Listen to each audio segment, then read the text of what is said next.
Abantu beekulumuludde okuva mu byalo ebyenjawulo ebiriraanye Namugongo Road okujja okubeerawo ng'abajulizi ng'emmotoka emaze ku Namugongo Road emyaka egisukka mu 5 ng'eggyibwawo. Ekitongole kiyunula kye kikoze omulimu ku lunaku olwaleero okulaba nga kijjawo emmotoka eno.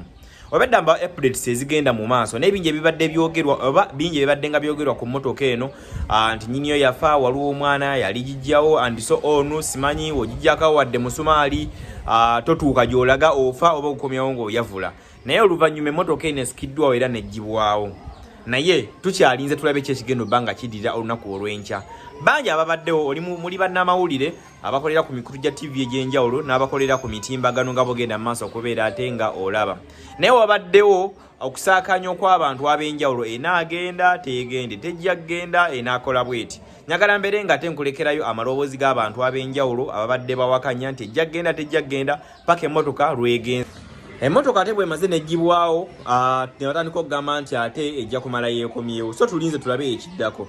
Njagala mbeere nga mbalekerayo embeera nga bw'ebadde mu bujjuvu n'okukayana kw'abantu, enaagenda teegende ejja kwekomyawo, simanyi yajjajja wange yassenga wange ngimanyiko bino na bino, ate mubeere nga mulaba nga bwe gubadde. Nze Sonko Muhammad nyongera obbajjukiza nti tulina WhatsApp group mwe twegattira nga abawagizi ba Sonko abaagala okunyumirwa, especially abagoberera stories ziri za buskitisi bwaffe bwe tunyumirwa buli Sonko essaawa yonna boda yaffe eyo.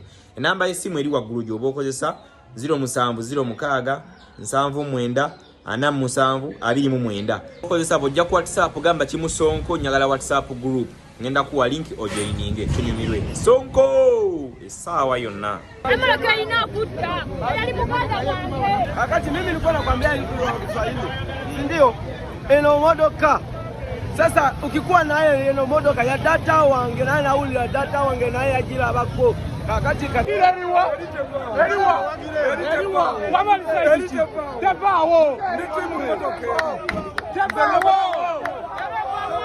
moroka egenze moroka ebadde yagaana myaka 7 moroka nga yagaana.